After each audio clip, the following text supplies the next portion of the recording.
Welcome back to Gold Shields. I'm Dan Murphy, along with my partner in crime, Tom Smith. Together, we served over 50 years in the New York City Police Department, most of it carrying the coveted NYPD Detective Gold Shield. On this show, we bring you the best true crime, direct from the mouths of the detectives and investigators who made the cases, the most compelling cases you'll hear anywhere. Tom, how you doing today, buddy? I'm doing great, Dan. Looking forward to this show. Happy to be here. Outstanding, outstanding. We had a friend to thank, don't we? Yeah, we do. You know what? We're so honored and privileged to have certain companies with us. And one of them is the Hero Company. Marshall Morris has developed an incredible company whose purpose and mission is to provide service dogs to law enforcement officers and military veterans who are going through a tough time. And everyone out there knows what the comfort of a service dog can do for the guys who are struggling and girls who are struggling. It's such a comfort, and Marshall provides that at the Hero Company. Incredible performance. What they do is unmatched by anybody out there, and we're just happy to be part of them. You know, their merchandise, their hats, their bracelets that I got on. I don't go anywhere without it. It's on me every day, representing what they do. And they're part of the show. And we just want to send a shout out and that we're behind them. We support them and we thank them for everything they're doing for law enforcement and the military. You can go to theherocompany.co, go on their website, check them out, buy some merchandise, which goes directly to the service dog support. Big, big program, and we're proud to be part of them. So thank you to the Hero Company for supporting Gold Shields. Absolutely, absolutely. Well, today we are excited. Without further ado, we're going to be back in just a minute. But first, let's tell you who we have today. We have Kenny Strange, who's a retired FBI agent, private investigator, author, and he, among other things in his career, he's currently working on something that I can't wait for him to share with this audience. We'll be back in just a minute.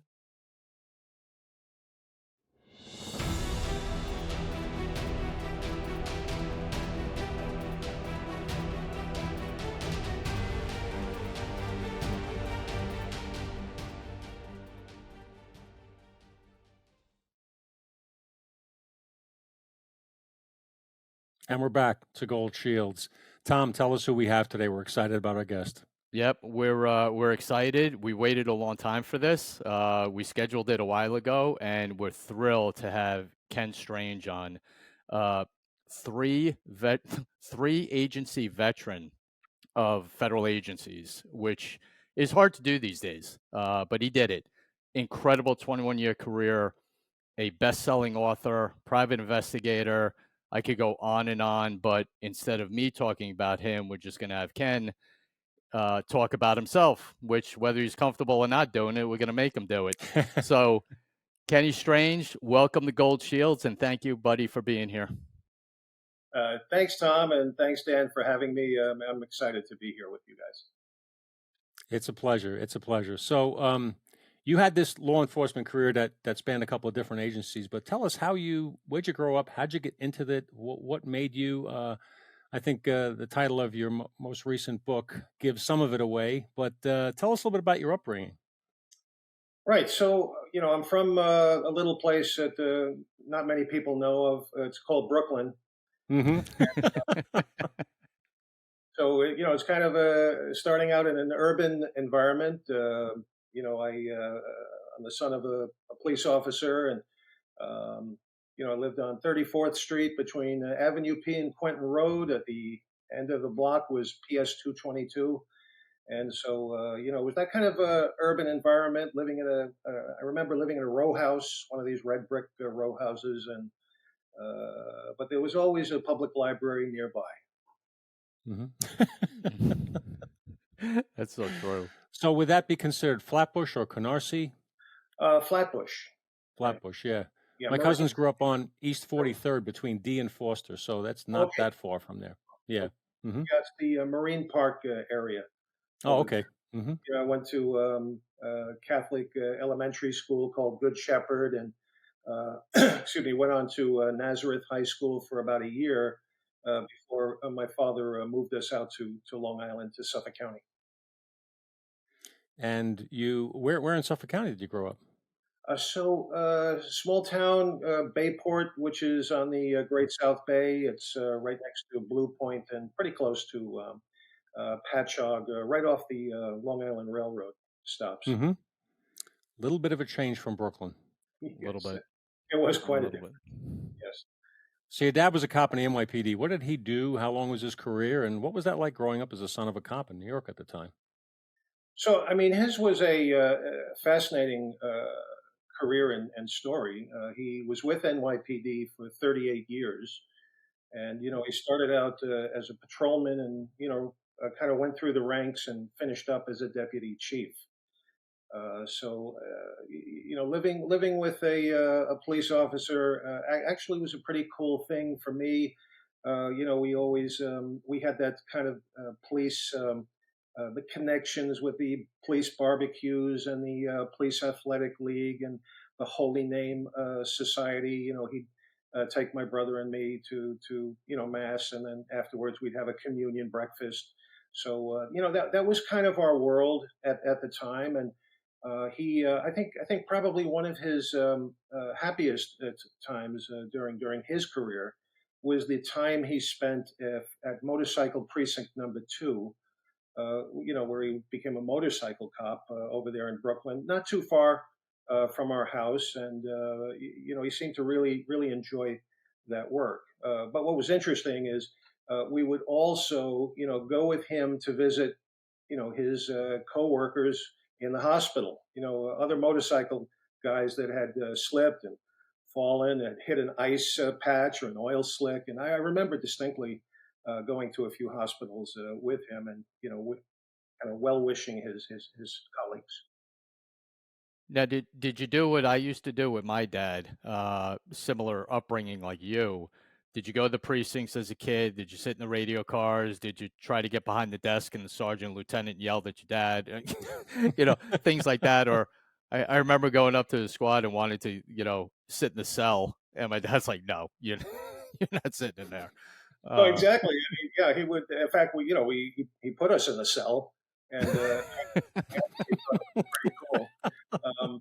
And later on in life, I had a friend from Spain kind of come through New York, and he called my father Koyak, Kojak, and and Jose got caught in this huge blizzard that we had in New York, and he was on his way to see some gal in Ohio or something like that. So my father took him in to take the train, and they got stuck in the blizzard. So he spent the night in the precinct, and he said it was the craziest time he ever had in his life. And you have to hear it in Spanish; it's more colorful. But he called Wow. my father called my father Koyak, Kojak. that's awesome. Now, That's what years hysterical. did he work in the NYPD? What years was he active? Right. So he started in 1953 and concluded in 1991. He actually, it's kind of a curious thing. Uh, he started off with the police glee club. Believe it or not, he said that when he was a probationary police officer, uh, they were given these questionnaires. What are your aptitudes? What do you do best? And he was in the glee club in high school. He was in a barbershop quartet with his buddies in Brooklyn. After high school, they would go around to different places and get paid to sing. So he couldn't think of anything else, and he put down singer glee club. And lo and behold, next thing you know, he's standing in front of this sergeant, and he says, "Strange, smirking and sarcastic." And he said, "You're being assigned to the Glee Club." So, off he goes. And the other guys were not too enamored of him doing that. They're walking the beat, he's singing. So it just didn't seem fair. But it didn't. Apparently, the Glee Club did not last much longer. I think he said he was in there for about 6 months, and NYPD decided to do away with it, and they needed more cops on the beat. So that's what happened, and then he started on the beat, if you will. But he always said that it was a shame that they had dissolved the Glee Club because it was really a morale booster. for the cops, and when they would go out and do these, singing at different events throughout New York City, there was prestige to it, and it really built up morale. He said so. He always told me he felt bad about that, but you know, it is what it is. So your father came on the NYPD around the same time my uncle did, 53 or 54, Okay. and he ended up retiring in 92. Oh wow, And wow, wow.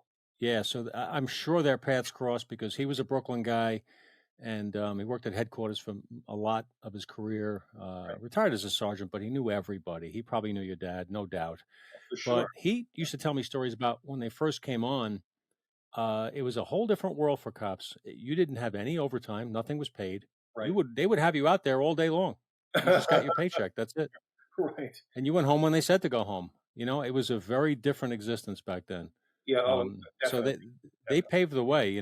They had to make a lot of headway in terms of benefits and labor strides and stuff like that. It was a tough job. It was almost like slavery. You come Yeah. in tomorrow for 12 hours. You don't get Right. any overtime. Just come in if you want the Yeah. job. Yeah, No, that's right. that's you're absolutely right, and I'm sure my father would have known your dad for sure. But I mean, when you look back just at the time period that they went through, all the history of NYPD, there were a ton of seminal moments in there. I mean, from the Knapp Commission to Serpico and you know Mike the cop, all of those things along the way. I mean, he was, going back to motorcycle. He was involved in the Papal Motorcade when Pope Paul visited New York. So he's tied up in that. He was one of the motorcyclists in the motorcade. We don't know which one. We watched the television, this little black and white TV, and my mother were pointing out, could be him, could be no. He looks like no. Geez, mom, they all look the same.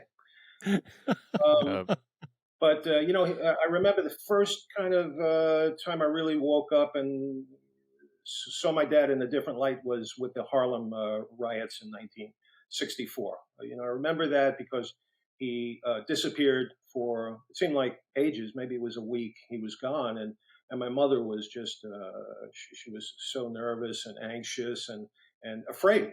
Afraid for his life. So that was the first time I said, "Wow, I'm living with a police officer, and he gets into harm's way." And yeah, so we a lot of moments like that with, and going to the station house, like you said, picking up his pay, meeting the other police officers. I always felt with these men and later with women that I always felt a certain like I was in a safe zone with these are the men that I saw his colleagues, his friends, and I looked up to them. They were kind of like giants to me, and they were good people, and they were honest people, and I had a lot of good memories, associations with NYPD and police officers. yeah, you're right. I mean, when I would go, they were larger than life. They were like superheroes. Right. When you saw them, and they were all, yes, I was younger and I was little, but they were all huge. They were all big Yes. guys. Yes. There was no one that was a medium build, or they were all just big guys, and they were all kind of the same age, and with the same experiences. And the one thing I always got from my dad was their connection, and they were so tight back then. The Yeah. relationships that my Right. father had throughout his life of people he met and worked with in 1950, you Right. know, uh, and I just was talking about this last night. I still, to this day, am in touch and talk with one of my dad's old partners. Hmm. I still Right. talk to him. Uh, every once in a Yeah. while, I'm friends with his son, and me and Timmy, kind of grew up together.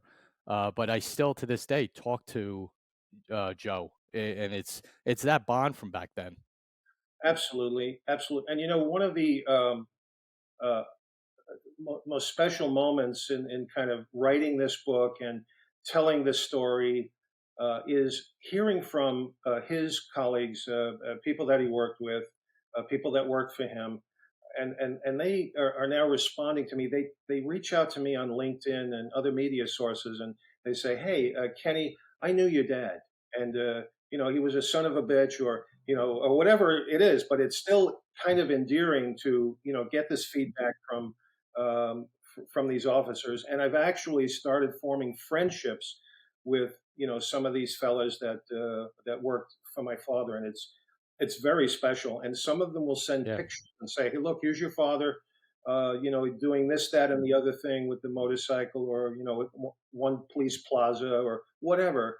And I just have to, it's kind of sentimental Yeah. that happens, and I treasure each and every one of those moments. So you detail that in your book, A Cop's Son, and we'll talk a little bit more about that later. But let's get back to you and your career. When did you decide to make the leap and enter into criminal justice world, a law enforcement career? Right. Well, that Dan, that's a great question, and it wasn't destined for me. I actually wanted to do some other things in my life, although there was always that. Yeah, being a cop would be cool. It's interesting, and I would sit in movie theaters with my friends, and we would watch Dirty Harry, and I knew all the lines, and punk. How many did I remember? Was it 5 or 6 or whatever? So, so there was that whole life, and there was that part of my brain that said, I really would love to do this stuff. But my father would always say to me, he said, "Look, you're going to college, you have a college education. Um, maybe if you do decide to go into law enforcement, maybe you might want to look at the feds, possibly."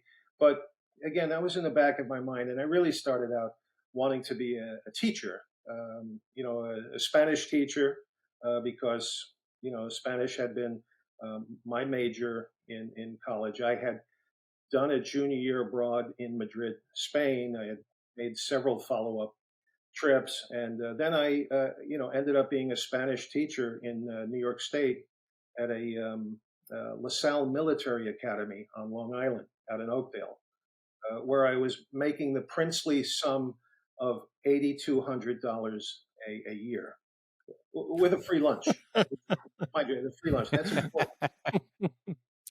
So that's kind of, then while I was there, the monks, I think they were Christian brothers, and they said, "Look, how about this? We'll help you finance some of your masters, taking teaching courses." And so they helped me out with that. And so this was kind of this trajectory I had going into teaching. And then, later on, after about 2 years, I get an offer to teach in the Middle East, and it wasn't $8,200 a year. Let me put it that way. So here was a chance to kind of get out of the house, find myself, make my own path, and off I went to Saudi Arabia for 5 years. So So you after taught Spanish. You taught uh, Spanish in Saudi Arabia. no, so I should add that when I was at LaSalle Military Academy, and I don't know if you know the school, but there were a number of foreigners. You had the grandchildren of Somoza, the Nicaraguan dictator. You had a lot of Iranian kids. Iran at the time was flush with money, so you had all these foreign students, and they said to me, "Hey, look, how would you like to teach English as a second language in addition to Spanish to the American kids?" And I said, "Sure, I'll give it a whirl and see what happens." So that, by becoming an ESL teacher, if you will, that was kind of my entree into teaching overseas. So off I went overseas, and it was a remarkable experience in Saudi Arabia, and it also exposed me to some of the radical ideas and the radical forces, because it was such a volatile region, that would help me later on when I got to the task force C10 JTTF, Newark, New Jersey. So that was just the way things went in my life was just kind of fascinating. Luck and destiny and all of those things coming together. But after I had done the teaching thing in Saudi Arabia, I came back. I got an MBA, and um, someone from the FBI came to our school, the graduate school, and it was a Mormon fella, and he said, "Hey, you'll never get rich in the FBI, but you'll never be poor either. We could use people like you that, have a language background and, you've been exposed in the Middle East as well. Think about it. So I started to think about it. And I went to college in Lemoyne College up in Syracuse. It's a Jesuit school.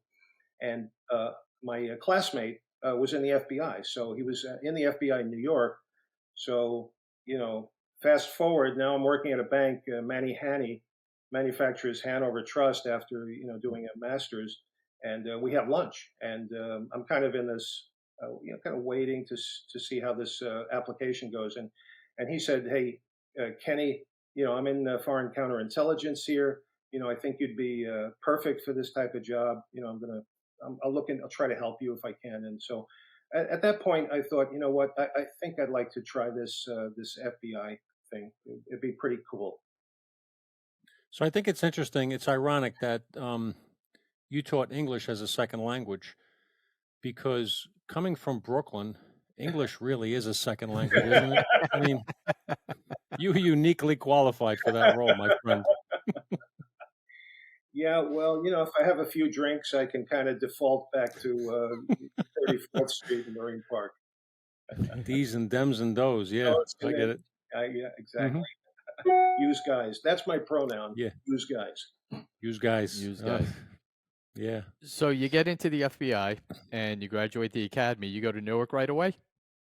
Yeah, so I actually put in for New York because, hey, I'm from New York, so I want to go to New York, and it's the flagship, if you will, and they work cool things like Soviet spies, and and some Jihad and all that. So when I got to Newark, when they announced it, they announced it during the class. Okay, Kenny Strange, you're going to Newark. It was kind of like, oh shit, Newark. I know nothing about Newark. Who did I piss off, right? Yes, I must have pissed someone off. But it was actually the best thing that ever happened to me, because had I gone to New York, I would have been an agent with so many people, because it was such a large place, and I think I would have gotten lost in the crowd. And in addition, I probably would have ended up, on the applicant squad, going around interviewing people for government jobs, which was the standard kind of procedure for new agents, right? Yep. But in Newark, it turned out to be a smaller place.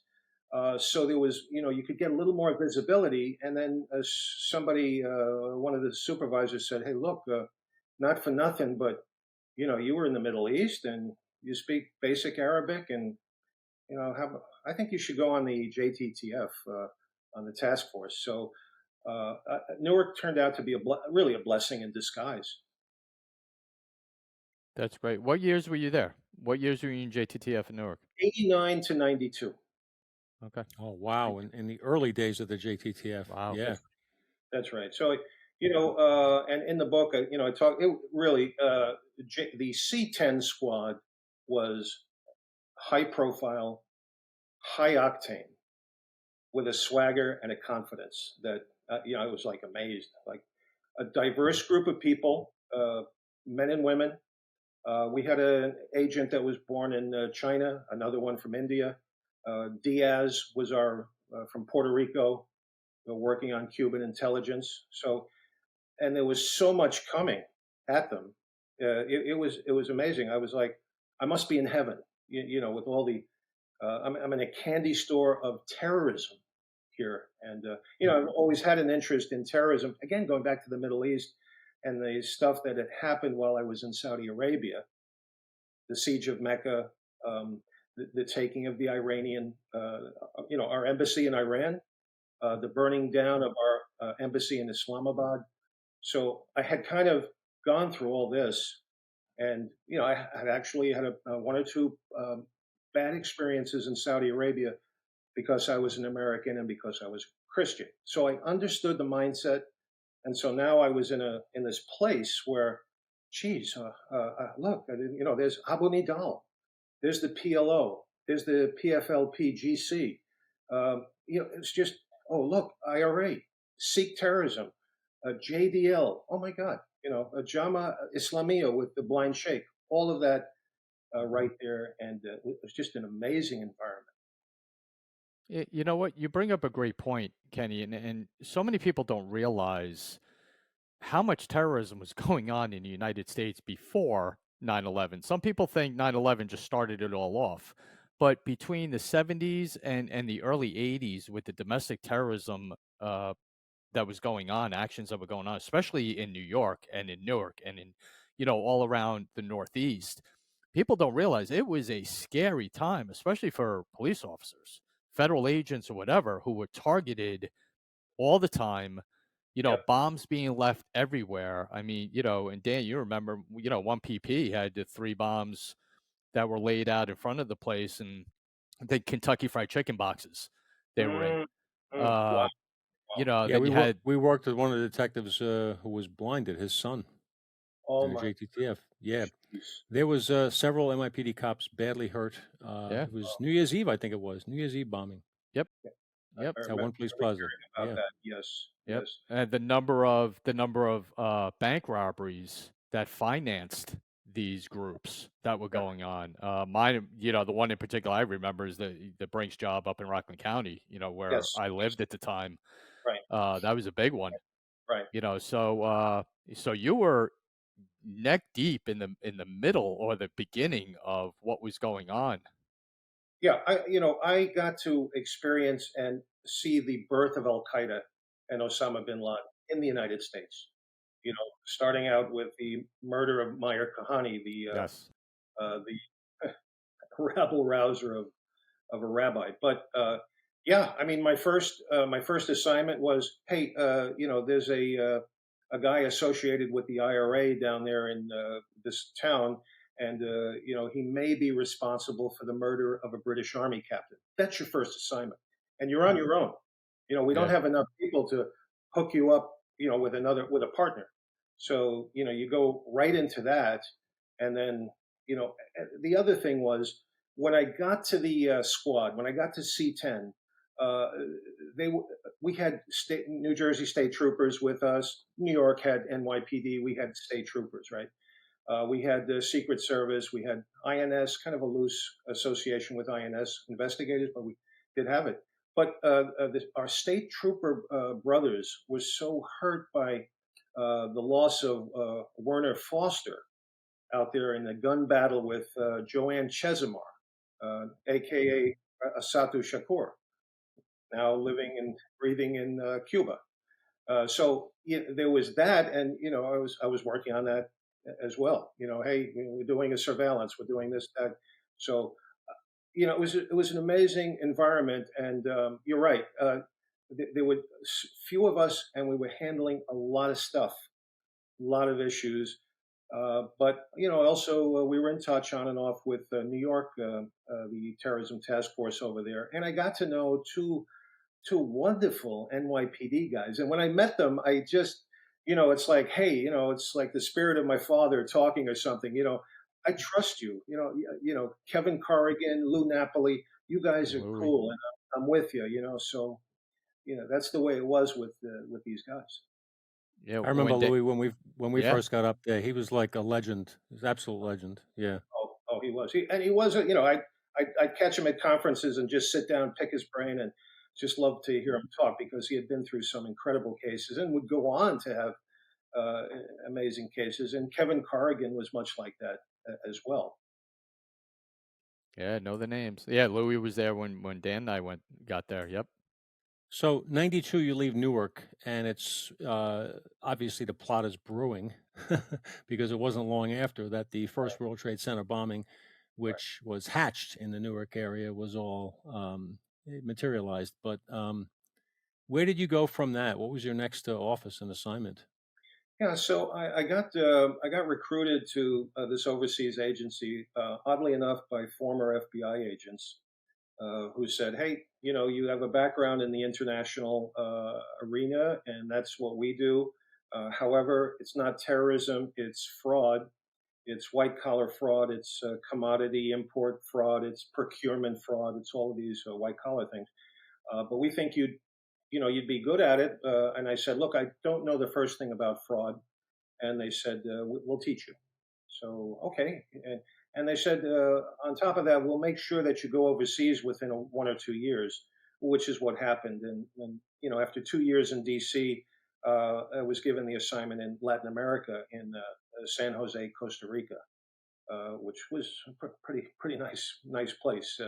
And so I had all of this responsibility up and down Latin America and South America with all the programs that AID was involved in, distributing foreign aid overseas. So so I did that for a number of years, and very interesting work. Yeah, Kenny, you seeing a pattern with your career? Everyone approaching you going, "Hey, you did this. Well, you have a background in this. Yeah, you have a background in this." You catching on to your experience a little bit with with where you're ending up and people asking you to go somewhere. I mean, you should be proud of yourself because that's the best compliment in the world when other people are asking you to participate in something. So, your career is off and running for sure. Yeah, So, it might be because I'm a bit of a gypsy. Might be that Irish in me. I don't know, but after the first Gulf War, going back to JTTF, and I mentioned that in the book about one case that had some uh, incredible ramifications. It was much bigger than anything I could even imagine we were getting into. But after I had made the transition to AID, I just thought, you know, pick up as many skills as you can, get to know other government agencies if that is the you know that's the plan in your life, or if that's what life is tossing at you.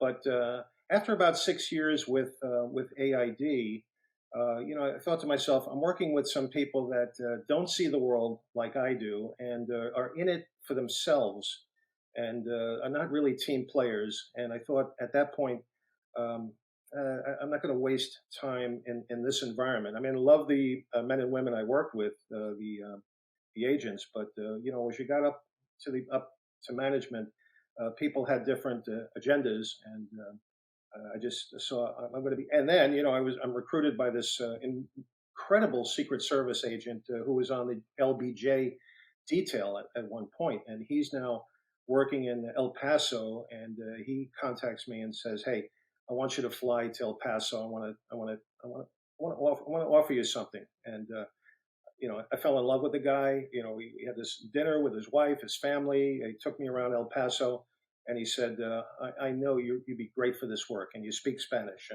And so he sold me on that on the third my third career, which was on the southwest border. interesting. And you mentioned before, really quickly, just to revisit it, that you went to start working with fraud with AID, and you really didn't understand fraud. Well, I think you did. Here's fraud. You make $1, the government taxes it. You spend that dollar, the government taxes it. The person you spend it and give that money to reports it as income, the government taxes it again.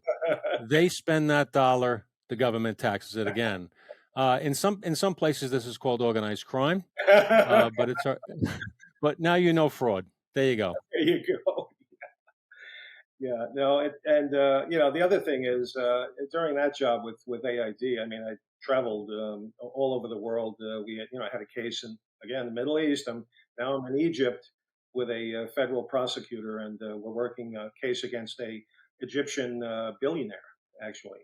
So and we convicted the guy in a courtroom in Greenville, South Carolina, and I'm having, during that case, I'm having lunch with Trey Gowdy, and Wow. yeah, so my prosecutor says, "Ken, I want you to meet someone new, Trey Gowdy." And hey, how you doing, Trey? And and he joins us for lunch, and now he's picking my brain because he's such a smart. You could tell he's as smart as a whip, and he's going, "What do you do? How does it work?"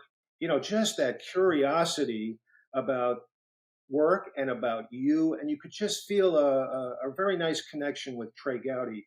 And so he maybe had been on the job 2 or 3 weeks or something, very short time, and he would go on to become a fantastic prosecutor with the U.S. government going back to his old job and then on to Congress. But these are the people you'd meet. I met Newt Gingrich during one of these cases in Atlanta. It was an international case, going back to the Egypt case. And Gingrich we're both staying at the Marriott Hotel in Atlanta, and he asks me to vote for him. And I said, no, I wish I could, but I'm not in your district. We talk a little bit. I meet Tommy Lasorda in Greenville because of his baseball connection, and he met his wife in Greenville. So I'm chatting with him, and I would meet him later in Los Angeles with the Department of Justice. So a lot of interesting, great, and for whatever it's worth, I'm working a fraud case in Latin America with Merrick Garland. Merrick Garland is the line prosecutor, and the defense lawyer is Charles Ruff, who goes on to become Clinton's lawyer. So this is all kind of happening in and around Washington D.C. and throughout my career. It's like all these interesting people popping up, and some bad people as well. Right. So when did you retire from law enforcement? How long have you been a private citizen, so to speak? So I retired in 2010 after 21 years, and did a few corporate gigs with Siemens, the German company. I was based in Mexico City, and I headed up the compliance investigations unit. So we had all of Latin America, all of South America, places I was pretty much familiar with. So I did that. I worked up at Corning Inc. as well, again heading up investigations, and then later Amgen Pharmaceuticals out here in California in the compliance department. So did that, and then decided to kind of taper off with the corporate gigs and start my own private eye company, which is called Strange Investigations. Now Love the name. Love it. Look, I don't do paranormal, and I don't do X-Files. But I've had a few interesting cases out here. One of them was a Hollywood case, which was an eye opener as to what money can do to people, make them crazy. And another one where missing persons. I really got I got into missing persons cases. You see the anguish on parents and relatives on their faces when they're trying to find their loved ones. So I got involved in that, and some pretty interesting and some fulfilling cases. Well, that takes us to what we go want ahead. to talk about next, which is a absolute fascinating part of your career, and something I really want to get to with the show. You got involved in a case very close to your heart, very personal to you, from living in Long Island and ending up in Ireland. I really want you to get to that and take us through that case, because it's a fascinating case.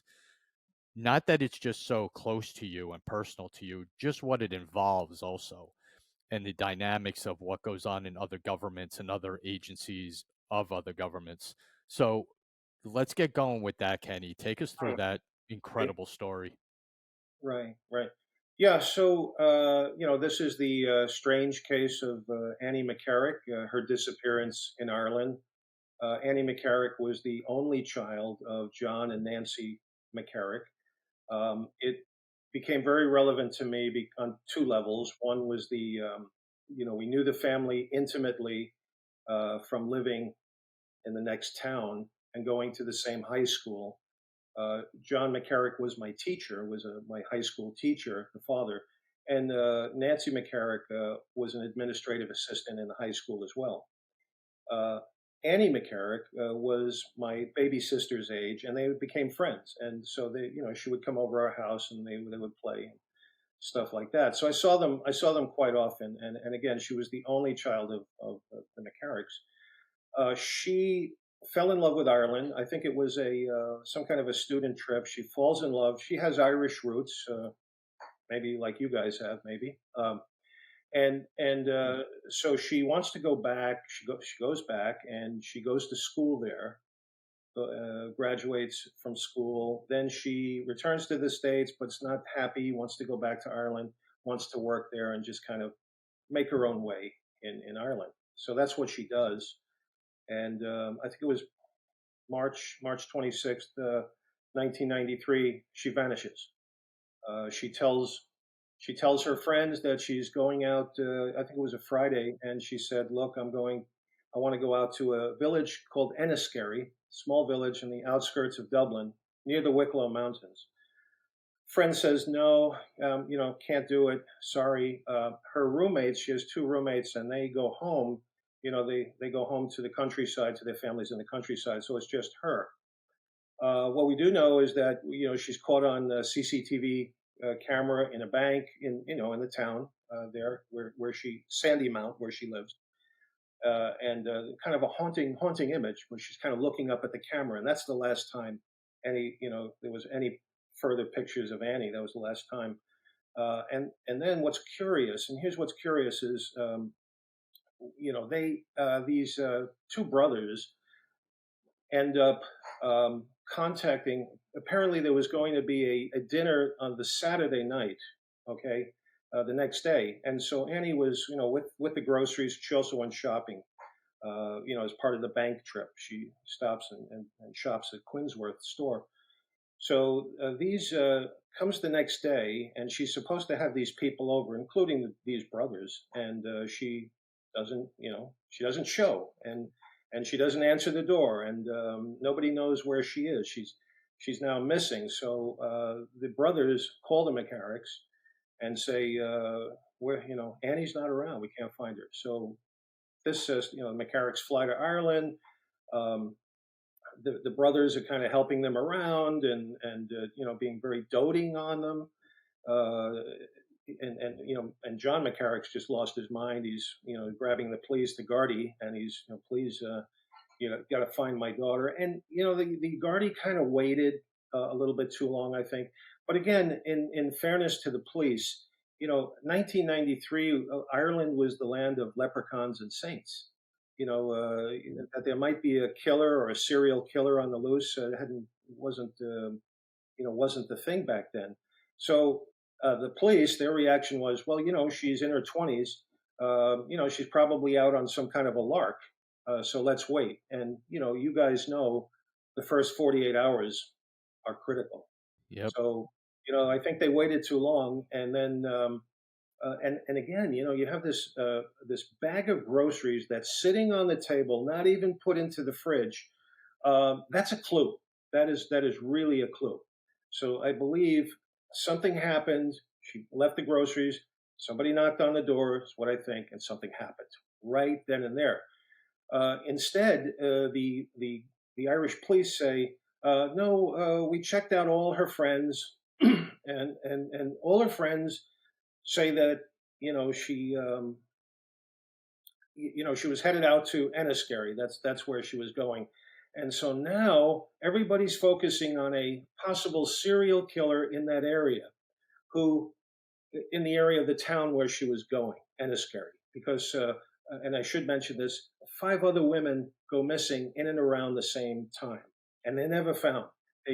So Annie becomes one of these missing women in the vanishing triangle, they call it. So she's kind of lumped in with their.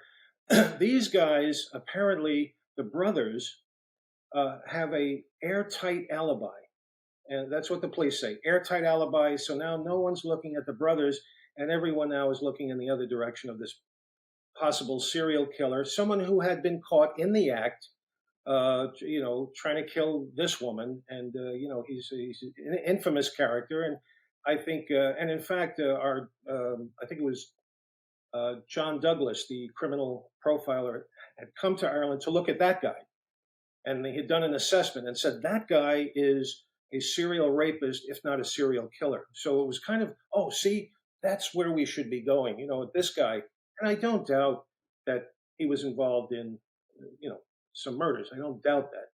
But again, because the case was a missing persons case, the Irish police could not go back and reinvestigate it, could not go back to the beginning and re-interview the initial suspects. So I went over there to Dublin. I retraced her steps. I went out to Enniskerry. And it was the Irish people. They actually have a very soft heart for Annie McCarrick. One gentleman handed me some money and said, "Please, I want you to give this to her mother. We feel so terrible about what happened to her. About she's gone missing all these years."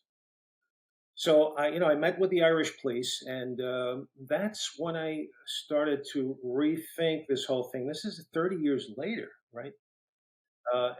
So the Irish, and I said, "Hey, how can we be sure?" I'm talking to this detective sergeant. How can we be so sure that she was sighted on this bus, because she was apparently sighted by someone who claimed that she had seen Annie on the bus? How can we be so sure of that sighting?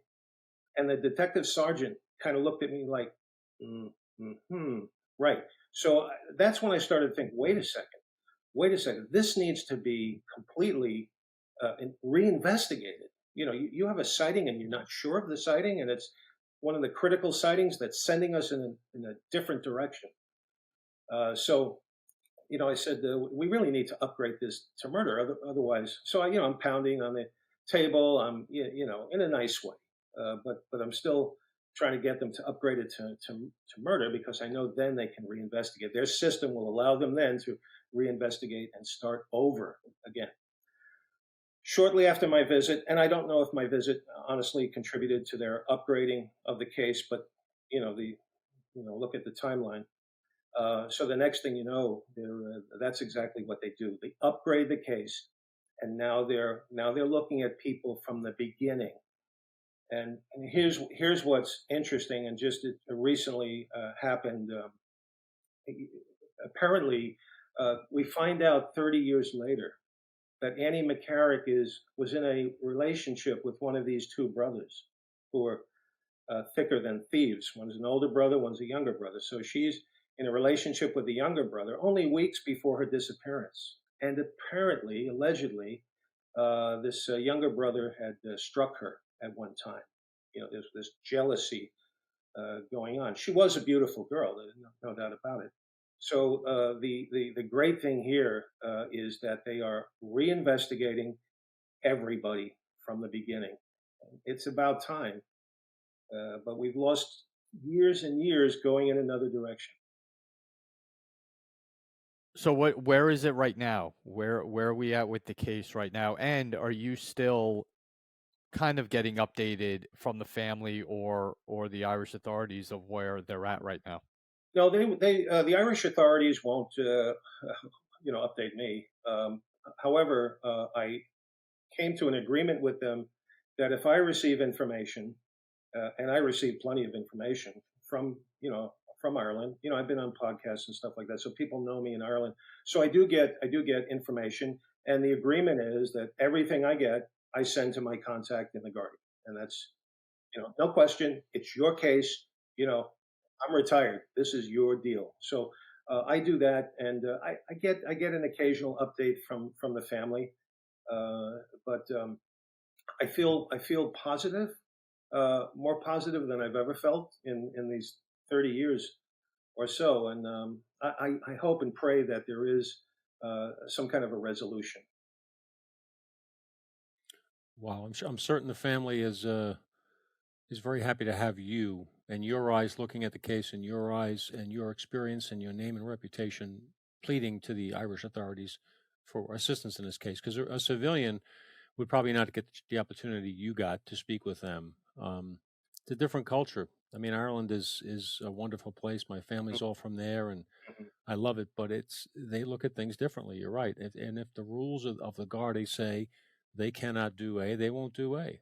Right, Absence any evidence, right? And it right, sounds to me like the scene itself, the last, the apartment, if that is a crime scene per se, had no evidence of forced entry, no evidence of any blood or any other forensics that would right, lead you to right, believe there was a struggle or right, a crime there, right. um, That's which leads correct. you to believe, if she was lured away from there by somebody, she knew them and trusted them. Exactly right. Exactly, Dan. You hit it on the head. Yeah, Uh, and it would be enough to go down, let's say, to a car. I want to give you something, come down quick, leave the groceries, because if it was going to be a long trip, she would have put the groceries away. right. right? I mean, all these things that seem to make sense. But after that, 93, we're not probably talking about cell phones with her, so you couldn't No, track that. no, no. And so credit cards CCTV and things like camera was they were few and far between, right, at that time. and some of them probably didn't even work or were just simply boxes, which was an old school tactic to try to fool a criminal, put up a box with no Mm, camera in it. And I'm right. certain, yeah. Wow. I'm forgetting that I'm talking to two detectives here. You guys, you guys are great. I wish we could work the case together. Hey, Uh, bring it. We'll dive right into that. Oh yeah, I would. you I'd guys, be happy to go over there and do it. I'm actually Yeah. an Irish citizen too, so it makes is me, that right? yeah, I Wow. have dual citizenship with Ireland, and it's not that it's hard for anybody, but it's easier for me to go over and I could stay for prolonged periods of time. A lot of things I could do in Ireland that American citizens necessarily can't. But Right, right, right. um, Okay, that's yeah, this is a fascinating case. I'd be happy to be involved. We would be happy to be. This is the kind of stuff you want to sink your teeth into, Yeah. And yeah. Tragically, it killed her father. This was the only child, and you could see him. Over the course of the years, it just wore him down, and he just looked ancient. And this was a nice looking man. He was handsome man. Yeah, my mother said, "Oh, that's a handsome man." Okay, mom, mhm. teacher, mom. But he was a handsome man, and you just saw over the years that it just killed him, and he was gone. And then maybe 4 or 5 years ago, I'm back in Bayport, heading over to church with my dad, and we run into Nancy McCarrick after church. We're on the steps, and she just kind of leans in and says, "Ken, I know she's gone. I'll never see her again. Could you bring her home? Could you bring her home?" That oh, that was That's moving. hard. Yeah, and it keeps you going. It just keeps you going. And she's 80 years old now, so but she still has this incredible faith in God that her daughter will come home. And there's no malice. She said, "I don't. Whoever has done this, um, no, we're not angry with you. That's gone. Just let us know where she is. That's all. Just so we can bury her." It And makes you. somebody knows the answers. Somebody knows the answers. So these two brothers, it sounds very typical of people who are involved in a crime who want to sidle up to the investigation, Oh, who want to get involved, right? oh, and what did he say? What did they? Yeah, Oh, you're dead on. You're right there. absolutely want to influence the investigation, push it in directions away from them, appear to be helpful, all that stuff. This is the stuff of caricatures almost. I mean, Yeah. these guys are living out an act that we've seen before. Right, And it's right. human nature. You need to know what's going on in the investigation so you can push it away from shore so it doesn't come to you.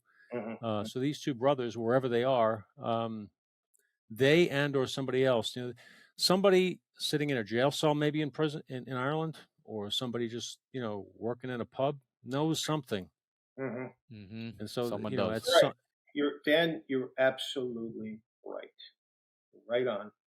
So we'll see what happens. Again, it's out of our hands, and hopefully the new Guardy, the Guardy of today, the sophisticated Guardy, will be able to close this out.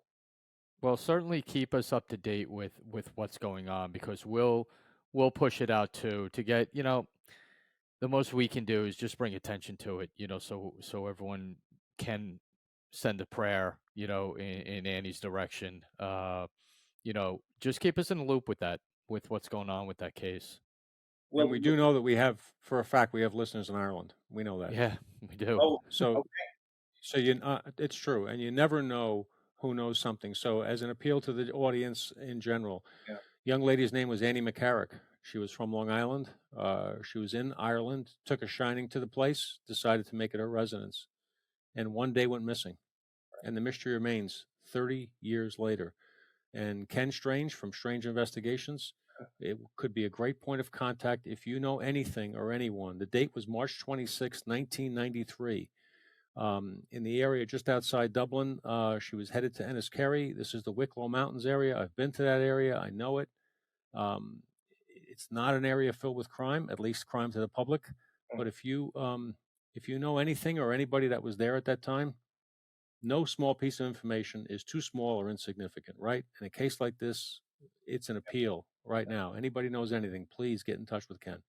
And Thank how you. can they get in touch with you, Ken? Well, look, they could email me at kennethstrange@aol.com. Kenneth Strange, one word, at aol.com, and Okay. I'll certainly answer every communication. And if people want to just get in touch with us, you can send an email to us at contact@thegoldshieldshow.com, and we can get that message right to Kenny. Yep. Thank Yeah. you for that, gentlemen. We and No. I'm sure Mrs. McCarrick appreciates that. No, listen. There's nothing worse, as like you said before. You're talking to two former detectives. Open cases are the worst in the world. Yeah, When you have that fire to close everything that lands in front of your desk, and there's some you don't, it eats at you, it gnaws away at you. Not to mention the personal part that you have in it. It's a gnawing feeling that doesn't go away. So Dan and I both understand what you're feeling, uh, and the family. yeah, and I just should add that when I was over there retracing her steps, the people of Ireland was so gracious, and everybody was trying to help. There were people calling me, they were handing me notes, they were, an Enniscary coming out, handing me notes, and even I had the clairvoyants contacting me, and on one occasion I actually ran out to this piece of land, and I've got this clairvoyant on the phone, and she says they're under your feet right here. The missing women are under your feet right here in this place. So yeah, I'm listening to everybody. I can't discount anybody's information, but you know, people are very interested in that case. Well, we are as well. And we'll make sure our social media blasts it. We'll make sure it's on our website. And any updates or any information that we receive will be immediately in your inbox with a call. And we wish you nothing but the best in your continued endeavors with that. But before we break off, you're an author. You're an author of some note. And you got a Why couple of not? What the books. hell else haven't you done? Yeah, really. I want to be the world's most interesting man. Yeah. Like the beer guy. Yeah. I'm just kidding. That's a joke. You jockeyed the winning horse in the third race at Belmont today, and you're playing at the Met tonight. You're the lead cellist. Yeah. Are you kidding? So tell us about your books. Tell the audience about what you've written. A Cop's Son we mentioned earlier, but you have another one, Camino. Please hold them up. Tell us about them. Fascinating works. Right. So this is my first book. It's Your Camino. It's a award-winning book, which I self-published in 2019, and I've always been interested in Spain, and here was this religious pilgrimage route in northern Spain, and I first heard about it when I was reading James Michener, and found the book Iberia. So he details that, and then we ran into Martin Sheen in California out here, and he's an actor in the movie The Way, and his son Emilio Estevez directed that movie. So we ended up doing some work in a impoverished parish in Mexico, in Tijuana, and he's part of the group. So he starts talking to us and says, Ken, Aurora, you really need to go and do this pilgrimage. You're going to love it. So that's what happened. We did it, and every day we would come off the trail, off the Camino, and there would be beautiful photos, and I'd make these notes of all the pilgrims we had met along the way, and it was just fascinating. And I thought to myself, man, there's a book here. There's a book here, and I've always wanted to. I've been writing since I was a kid, but I've always wanted to do a book. So now it was now or never for me. I'm 62. It's now or never. So um, I come back, and 4 months later, I have a manuscript, and I go marching off to see Martin Sheen. And I said, Martin, look, you got us out there. We had a great time, and I did this book or manuscript. Would you look at it? Would you be able to look at it? And I knew he was pretty busy. He was doing Frankie and Gracie, I think was the Grace or Frankie, this TV show he was doing. So, but he surprised us, and he said, yes, I'd like to. I'll look at it. So he, off he off he goes with the manuscript, And about a week later, I get this phone call at the gym, and I look at it, it says unknown. And okay, and all of a sudden there's that West Wing voice coming across on the other end. Hey, it's Martin Sheen. Oh, okay, yeah. So he said he loved it. He said this is wonderful. It's special, and it certainly made me feel wonderful and special. And he finishes by saying, "Is there anything I can do for you?" And I said, "Yes, there is something you could do for me. Would a cover quote be asking too much? A blurb?" And he said, "Fine, happy to do that." And again, I know he's a busy guy. He's in the industry. And then less than a week later, we get this letter in the mail in the most beautiful penmanship I have ever seen. It's just kind of rivaling my mother's penmanship, which was, from Catholic school, the best penmanship. And it said, "Here are 5 cover quotes. Take any one of these quotes or a combination thereof." So, that helped a great deal, and it's on the back of the book. So we came out with that. It was extraordinary fun for us meeting all these pilgrims, and we're promoting the book was a joy. For him to sit down and handwrite it out, that's an old school. That's a touch of class, is what it is. Yeah. And it really, he put a lot of thought into that. You can tell. He's an amazing man. I mean, just think, he's down there in this poor parish in Mexico. He's in his late 70s, and he's with the kids, and he's giving them toys. And what actor at that age would be doing that type of stuff? He's just real. And he was fascinated. He was asking. He was into the relationship between father and son. So he'd ask me about my dad. Hey, did your dad love you? Did he show that he loved you?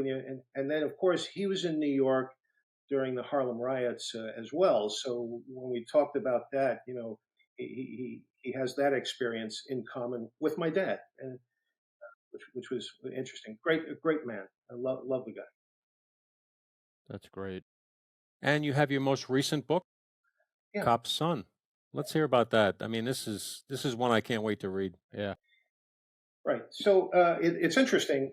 We mentioned Martin Sheen. He calls the other night and he said, "Ken, I just read your book and I love it. I absolutely love your book." And he said, that last chapter, that's a movie. That is a movie," he said.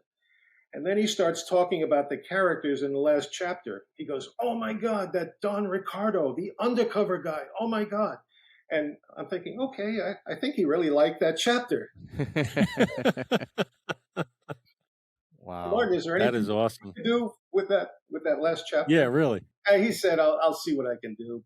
But it's all good. It's all good. But yeah, I mean, this book, it's kind of my labor of love for my kids and for my grandchildren, because really they don't know what I did or my dad did. So here it is. It's on paper. If you want to read it or not. But I just thought there's a story to tell in this book. What men and women do every day. Every day they go out and strap on their sidearm, or it's a story that needs to be told. And I think, Tom, what you said, you don't realize what's going on. It's a parallel universe with the citizens, the public, and with what we're doing behind the scenes. It's just and I mentioned that in the book, where there's one moment where I step out into the sunshine in Newark, and I'm like, oh my God, kids from school with their toy, with their workbooks and pencils and knapsacks, and I'm thinking, oh my God, take a breath. You're in this crazy world with a blind Sheikh and his minions, and you're running around after some pretty heinous criminals, and yet there's this other world that's kind of parallel to your own. Take a breath, step back, breathe the And air. and your book, you know what? And I'm putting myself in this category also. There's so many endless number of cops out there can totally relate with your book, who had relationships with their dads who were cops, who maybe didn't have the time or whatever to write a book, and then read yours and just live through that. Because I guarantee you, once I start reading it, the stories are going to be the same. and the Yeah. experiences and the conversations and all that are going to be very similar to probably what I grew up with and thousands of others. Dan, with your uncle, all things like that. And that's a tribute to everyone. You did it for your dad, but so many people are going to get a lot out of it. Yeah, I think you're right, Tom. I come to the conclusion, having done this and marketing it now, that it is a lot bigger than me. This is really your story. Like you said, all the men and women that have done it over the years, and all the way down the line, from years and years. So, and other cops from other countries can certainly relate to this too, because I take you overseas on several times. I work with the Mexican police as well, and there's a story in there where we actually collaborate and pull it off. We make a case. So it's universal, I think, for law enforcement as a whole, and I think they'll like the book. Really do. Fantastic. The book is A Cop's Son by Kenneth Strange. The other book is It's Your it's your Camino. It's Your Camino. I want to make sure I get it right. Yep. Two reads I will be putting on my book list, and I tear through books. Ask my wife, but can't wait to read them. Ken, it's been such a pleasure and an honor to have you on the show. You're such a fascinating guy. We could talk to you for 6 hours more, and we hope to break bread with you in person at some point in the near future and do that. But thank you so much for being generous with your time, sharing your story, and letting our audience know about the sort of things that we try to highlight in the show, which is the professionalism and the work and dedication that go into a career like we have had, and yours has been slightly different, but we share a similar mission in life in many ways. But now you are actively involved as an investigator, and thank you for sharing the case of Annie McCarrick, who needs to be found one way or the other. And we want our audience to know about that. Thank you for coming on and sharing it. And if there are any updates in that case, we will have you back on this show anytime you want. Thank you, Dan, and thank you, Tom. It's been an extraordinary experience to be with you and to get to know you guys. Thank you. Well, it Likewise. was our pleasure. And just to run down a couple of, I think, important things coming out of this episode, Dan. One, Kenneth Strange at AOL.com for anything to do with Annie McCarrick's case, any information. Even if you think it's nothing, send Kenny an email, because what you might think is nothing might be really big. And we've all experienced that in our careers. So don't hesitate to let Kenny know. Kenneth Strange at AOL.com. His books you can get on Amazon.com and KennethStrange.com, correct, Ken? That's right. Yes, that's Okay. right. And for this show, make sure everyone, selfless plug, but we have to do this. YouTube.com/@GoldShields. That's where our Gold Shields channel is. Hit that subscribe button, hit the like button, hit the little bell up in the right-hand corner so you get all the notifications that come up regarding the show. Means a lot to us. This is our third show, and I just kind of looked at the numbers for our first two shows, and they're just great. We're so thrilled with that acceptance into our little world, and thank you for allowing us to get into your world. So, like we always do, every show, pray for law enforcement officers out there, their families, themselves, the military veterans out there and their families. They go through a lot on a daily basis, and don't ask for anything in return, but a thank you on the street means the world to them. Give them a fist bump, wave to them on the street. It means everything to them. So make sure we do that. Let's send a prayer out to the McCarrick family, that their prayers get answered regarding Annie, and we'll be doing the same. So another fantastic show, Dan, with an absolute extraordinary guest in Kenneth Strange. Thank you, Kenny, for your time and your dedication to your work and this country. And for my partner in crime, Danny Murphy, this is Tom Smith. Thank you again for everyone tuning in, and we'll see you soon. Stay safe.